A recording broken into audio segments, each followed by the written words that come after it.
V škole sme sa učili, že pohyb objektu smerom k Zemi je zapríčinený silou. Je to gravitačná sila. Takáto sila nám umožňuje predpovedať budúci pohyb telies, pričom o nich uvažujeme ako o telesách, ktoré sa navzájom priťahujú. Je to predovšetkým viditeľné pri extrémne hmotných telesách, ako napríklad naša Zem. Takýto obraz, ako to funguje, je ale iba hrubým odhadom toho, ako to naozaj funguje.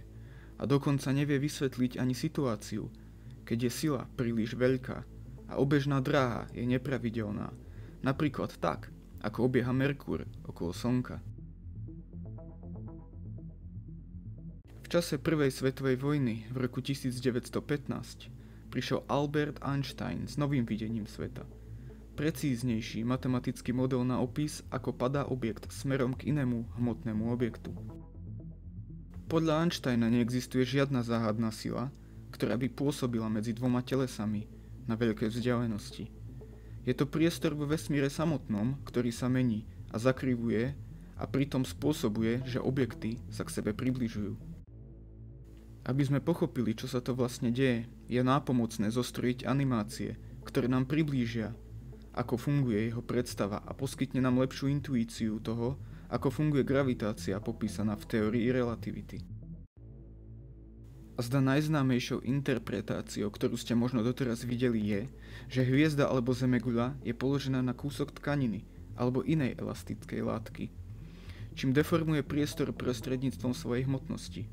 A ťažší objekt vyhráva a priťahuje k sebe všetky ostatné telesa, ktoré majú menšiu hmotnosť jeho smerom. Niečo podobné, ako keď sypete cereálie do misky a z okraja sa dostávajú do stredu.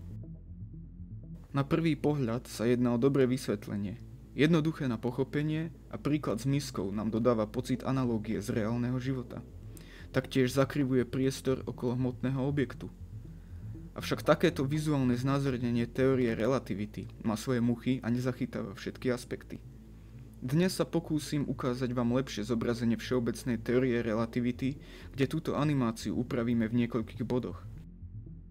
Takáto reprezentácia nám ukazuje, že telesá sú položené na časopriestore ako guľôčky na kúsku látky. Avšak v skutočnosti časopriestor je akýmsi materiálom pre vesmír, v ktorom sú telesá obsiahnuté. Následne, táto vizualizácia nie je veľmi úspešná pri vysvetlení samotnej gravitácie, pretože vysvetľuje princíp gravitácie samotnou gravitáciou. Je to niečo podobné, ako keď by ste niekomu mali vysvetliť nové slovo a vy pri výklade pri samotnom opise použijete to isté slovo. Ak by sme dostali otázku, prečo jahoda padá k zemi, dostali by sme vysvetlenie, že jahoda je ťahaná k zemi smerom dole, čo vyžaduje opäť ďalšiu gravitačnú silu. Nemali by sme vysvetľovať gravitáciu v rámci časopriestoru, pomocou gravitácie mimo časopriestoru, použitím inej dimenzie. Musíme sa snažiť o lepšie vysvetlenie tejto situácie. Ak chceme vysvetliť, prečo objekty sledujú trajektórie vytvorené hmotným objektom, je to preto, že objekty sa stále hýbu priamočiaro, ale v rámci zakrývanej geometrie. Pokiaľ sú vo voľnom páde, pohybujú sa stále rovno, ale kvôli zakrýveniu časopriestoru sa nám pohyb javí vychýlený. Na získanie lepšej intuície si môžeme predstaviť plochu gule, kde dvaja ľudia sú vyslaní, aby išli za svojím nosom smerom na sever. Na začiatku je vzdialenosť medzi nimi veľká a domnievame sa, že ich cesty sa nikdy nestretnú. Avšak dvaja ľudia si môžu podať ruky, ako náhle dosiahnu severný pól. Tento stav je dosiahnuteľný iba vďaka zakriveniu gule ako takej. Pričom rovné čiary sa postupne smerom na póly začnú približovať, až sa stretnú v jednom spoločnom bode. Obaja ľudia vám budú tvrdiť, že necítili žiadne pôsobenie externej sily, ktorá by ich nútila pohybovať sa smerom k sebe. V rámci časopriestoru je princíp podobný. Z nášho pohľadu to vyzerá, že sa telesa priťahujú záhodnou silou, ale pritom len nasledujú priamočiaro zakrivenú geometriu. Naša pomyslená sieť, ktorá reálne neexistuje, nám reprezentuje samotné zakrivenie. Podstatný prvok v našom zobrazení je čas. Keďže sa jedná o časopriestor, nemôžeme princíp adekvátne zobraziť bez dimenzie času. Poznáme teda 3 rozmery priestoru a 1 dimenziu času. Čas sa môže podobne ako priestor ohýbať a meniť v závislosti od prítomnosti iných hmotných objektov a rýchlosti, akou objekt cestuje. Tento jav je opísaný v špeciálnej verzii teórie relativity. Napriek tomu z daného nemusí byť zrejmé, prečo objekty padajú smerom k masívnym telesám. Pokiaľ máme blízko Zeme napríklad jahodu, prečo sa začne pohybovať smerom k Zemi? Aby sme mali jasný obraz, prejdime do 3D zobrazenia, pričom dve dimenzie sú priestorové a jedna je dimenzia času. Je to práve časová dimenzia, ktorá nám vysvetľuje gravitáciu. Vidíme, že jahoda je neustále, ako čas plynie v pohybe. Napriek tomu, že nemá žiadnu počiatočnú rýchlosť, vyvíja sa jej stav v čase. Pohybuje sa z prítomnosti smerom do budúcnosti. Pokiaľ na jahodu nepôsobí žiadna sila, zakrivenie časopriestoru postupne ohne mriežku zo súčasnej polohy smerom k Zemi a súčasný čas na budúci. Jahoda sa pohybuje priamočiaro, ale zakrivenie časopriestoru rotuje a ohýba tieto čiary ako v čase, tak aj v priestore. Pôsobením hmotnosti Zeme vzniklo zakrivenie priestoru, ktoré premenilo časovú rýchlosť a ovplyvnilo priestorovú rýchlosť.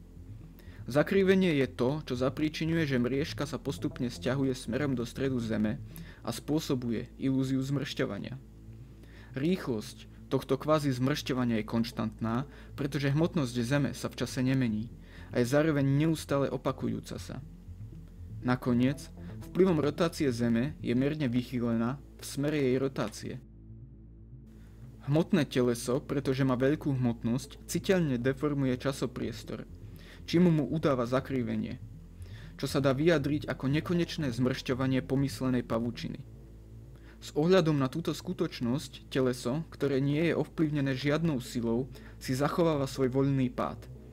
Prirodzený stav všetkých objektov je voľný pád a jahoda je vzhľadom na bod v mriežke nehybná. Ale ako sa mriežka zmršťuje, jahoda sa postupne približuje k Zemi, smerom, ktorý udáva zmršťovanie. Skutočnosť, že náš pohyb nepokračuje smerom do samotného stredu Zeme, je dané tým, že nám v tom bráni samotný povrch Zeme, ktorý navyše zrýchľuje rovnomerne a vo všetkých smeroch smerom do okolitého vesmíru.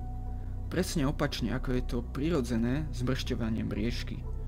Spolu s internými silami molekúl a atómov, ktoré vytvárajú našu Zem a odporujú zakriveniu časopriestoru. Toto je dôvod, prečo Zem vplyvom vlastného zakrivenia časopriestoru neimploduje sama do seba. Dôvod, prečo Zem nezväčšuje svoj objem, keď zrýchľuje smerom do okolitého vesmíru vo všetkých smeroch je, že geodetické čiary sú zakrivené pod vplyvom hmotnosti našej Zeme, zapríčiňujúce rovnováhu medzi týmito dvoma javmi, čím bráni ďalšiemu expandovaniu vesmírnych telies. Princíp obežných dráh je založený na nasledovnom. Ak hodíme teleso do priestoru blízko hmotného objektu s určitou počiatočnou rýchlosťou, na ktoré nebude pôsobiť žiadna ďalšia sila, bude pokračovať priamočiaro.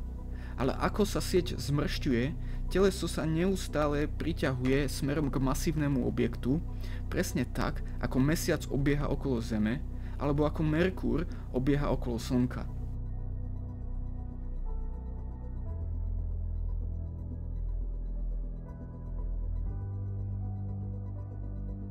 Nakoniec, ak obiehajúce teleso stratí počiatočnú rýchlosť, jeho osud je priblíženie a kolízia s objektom, ktorý obieha.